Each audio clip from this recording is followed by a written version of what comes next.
Hi guys, thanks so much for watching The Social Life. You can tell I'm actually coming from a different place. I'm in a hotel in Las Vegas this week, and I still wanted to get some videos out for you guys. And so the first video I have for you is a question from Martha, and her question was whether or not she should start branding and marketing her new nonprofit right now. And she had a couple of questions that also were in that same email. So I thought I would just take today to answer that question for her directly and let you all kind of peek in on that. So Martha's question was, how do I market and brand on social media?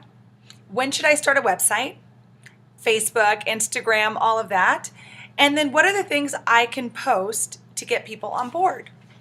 So that's a really big question, but I think it's a great question for all of you because I know that many of you, especially some of you in the Unleash Your Purpose course who have completed the course and are getting ready to start going into this phase and asking those same questions, I thought this would just be a great way to answer all of those in one video. So it might be a little bit long, but you'll get some really good information from it. So the first thing is, how do you decide whether you should start branding or marketing, and how do you do it on social media? Well, the first thing is you really need to know your audience, and I say this all the time, but it's the most important piece of any sort of branding and marketing campaign ever. If you don't know who you're talking to, then you really aren't talking to anyone because you don't have a message to really give. So the first question would be figuring out, who are you trying to talk to? Are you trying to talk to your sponsors? Are you trying to talk to, clients that you want to actually participate in the program? Are you talking to parents? Who are you talking to? Like, who do you need what is your actual goal for this medium, for this message, right? The message that you're trying to put out is the most important piece. So as an example, on Launchpad, I'm trying to reach teachers. I'm trying to reach donors. I want people to see how the program works and why it's important for them to be part of this, and exactly what we're trying to, like, what our mission is that we're trying to accomplish. So once you know those three things, like, I know what I'm trying to tell them, I know who I'm trying to speak to, and I know what I need them to understand from my message. Once you understand those three things, those are kind of the basis of your branding and marketing, and then you just create everything else around that. So that's the basic lens that you're looking through. And then you need to know, are you trying to create a global approach to this? Like, is this something that you want to expand nationwide, globally? Or do you really need the people who are local to your nonprofit? Are you trying to keep your nonprofit local? And so it really, that helps you understand your demographics as well. So if you're trying to stay more local, then you may not say things that are on a more global level. You may make it specific to your area. And in that case, it's Atlanta. So you might be speaking to, you might be talking to like Atlanta city managers. You might be trying to reach people who live in the local Atlanta area. Whatever it is that you're trying to reach, you're going to focus that content specifically on that area, which is great. Now, if you're speaking more on a national level, you're not going to talk so much about your local area because you don't want to exclude others who will look at that information and say, oh, okay, that's for that specific area. You want it to be more broad, and you want to talk about how you're helping people on a more broad level. And so that's really important to keep in mind, like, what exactly is your goal and what lens are you trying to look through? Are you looking through the global lens, the national lens, or the local lens? And any of them are totally fine. It's just important to know which ones you're looking for.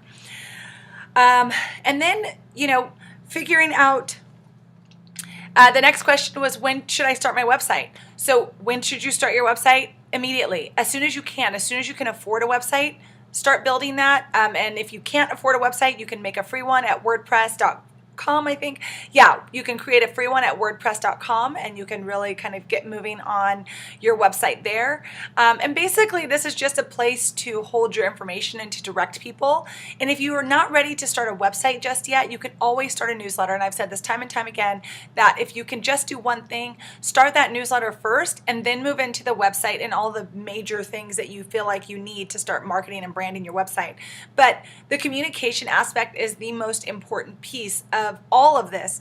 Your branding, your marketing, everything focuses on communication. It focuses on the lens that you choose to speak through, and the lens that you're choosing to spread your message. And it focuses on the demographic and the area that you're focusing on. That will be how you what medium you choose will be focused on that. And when I say medium, that means like Facebook, Instagram, your website, your newsletter, like all of those things depends on where you are in the process. So when I was just starting out, I didn't have an Instagram account for Launchpad because at that time that wasn't really my focus. My focus was really on getting the website up and running because that's where I needed people to go to fund the kids. So always focus on the mission first. Focus on what do I need to accomplish my mission today. And if today is I need a newsletter so that I can start telling people when these kids are available or how they can help or where they can help or when we're having the next volunteering activity or if they want to join our board, any of those types of things, then start with the newsletter. If you need a website to actually make your mission function, then like I did, then start your website. That should be your number one priority. If you need to raise funds for that, whatever you need to do, that would be your number one priority, which is to start that website.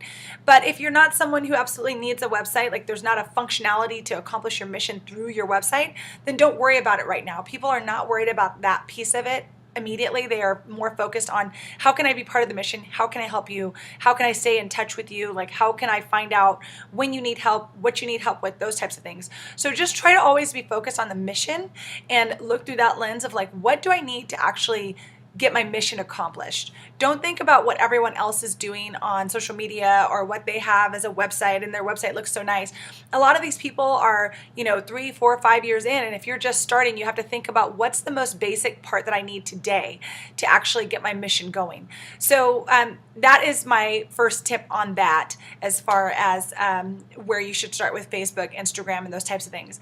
And then I will be having a live training on how to pull it all together, your social media, how it all works together and all of that. And if you are interested in seeing that live training, then you need to sign up for the Social Life Diaries because that's where I put all of my information as to when I'm having those trainings and where you can find them to watch. So make sure you're signed up for the Social Life Diaries, and I will have the link below in the description box, or you can go to ashleetate.com and you can sign up there.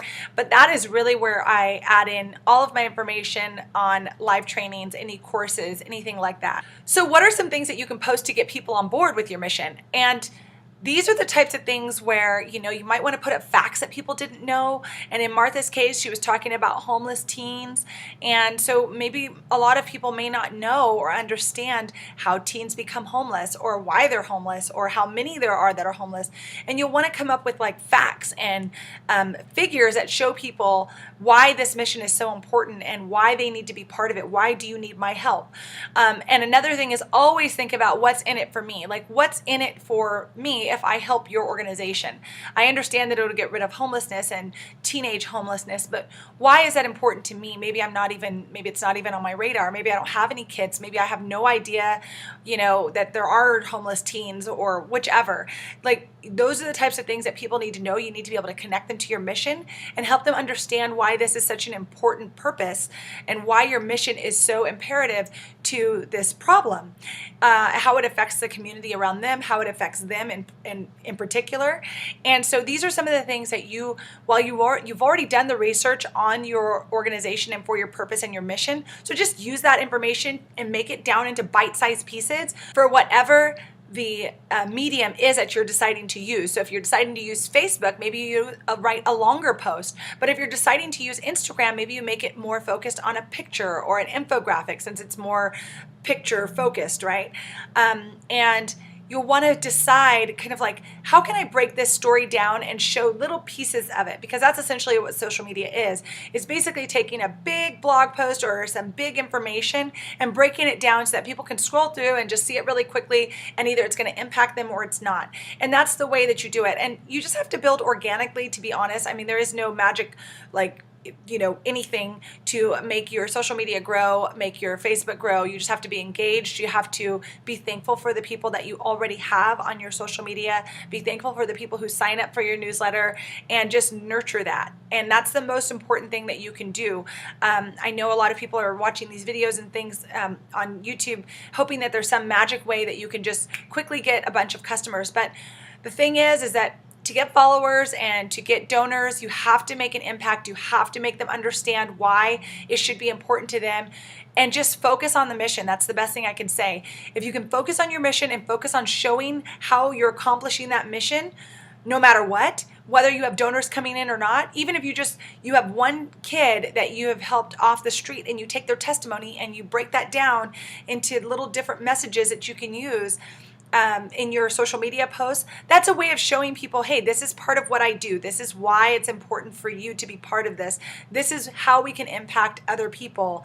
And this is my purpose. And really, you want to make it like, this is your purpose. And if you want to come along with me and help me accomplish this mission, then, here's where you can do it. Here's where you can sign up.